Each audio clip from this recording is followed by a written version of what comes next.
మీరు ఇంకా ఓపెన్ చేయలేదు, మీరు ఇంకా ఇది చేయాలి అని చెప్పి మోటివేట్ చేసుకుంటూ ఉన్నాం సార్. డైలీ కూడా కాన్ఫరెన్స్ సార్.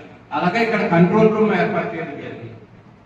నలుగురు సభ్యులతో డైలీ మార్నింగ్ ఈవినింగ్ వరకు కూడా ఈ పార్టీ ఆఫీస్ నుంచే ప్రతి ఒక్కరికి ఫోన్ చేసి ఏందమని ఇంకా ఏం చేయాలి, అలాగే టెక్నికల్ ప్రాబ్లం ఉంటే ఐటీ కోఆర్డినేటర్ శివశంకర్ ప్రసాద్, శివశంకర ప్రసాద్ ఒక ఆయన సపోర్ట్ ఇస్తున్నారు సార్. టెక్నికల్ గా ఏమైనా ప్రాబ్లం వస్తే వాళ్ళ సపోర్ట్ పార్టీ ఆఫీస్ తో లింక్ చేసుకుని వాళ్ళు చేస్తాం.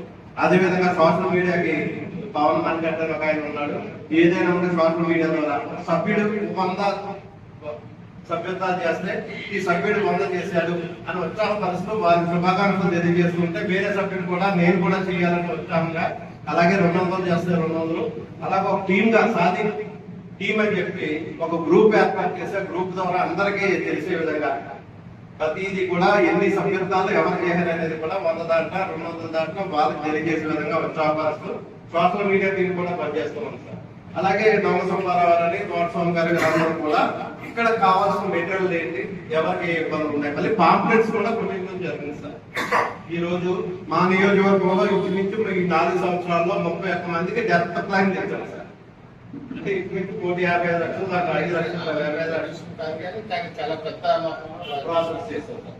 అదే విధంగా యాక్సిడెంట్ క్లైమ్స్ కూడా 11,50,000 సుమారు అయ్యేవాళ్ళం జరిగింది. అంటే ఇంచుమించు 1,65 లక్షలు ద్వారా మన జన సైనికులకు ఎవరికైనా ఇబ్బంది జరుగుతుంది, అందరికీ ఇబ్బంది జరిగింది. వారి అన్ని కూడా క్లియర్ గా ఒక కాంప్లెక్స్ చేసి 10 గ్రామం వెళ్ళే విధంగా, అదే విధంగా ఈ ఇన్ఛార్జీల వారిని తీసుకెళ్తే అక్కడ మోటివేట్ చేసేవారు. అలాగే మండలంలో ఉన్న ముఖ్య నాయకులు కనుక్కుని ఇన్ఛార్జీలు ఆ గ్రామంలో తిరుగుతున్నారు సార్. డైలీ ఈవినింగ్ వెళ్ళి ఇప్పుడు 4-3 గ్రామాలు అక్కడ స్థాయిలో మీటింగ్ పెట్టి ఈ విధంగా మన జనసేన పార్టీ ఇలా చేసింది, మీరు ఎంత చేయాలని చెప్పి మోటివేషన్ చేసుకుంటూ వెళ్తున్నాం. అదే విధంగా నేనే స్వయంగా కాన్ఫరెన్స్ కాల్లో ముఖ్యమైన గ్రామాలంటే నేను అటెంప్ట్ చేస్తున్నాను. ఇలా చేసుకుంటూ ముందుకెళ్తున్నాం సార్.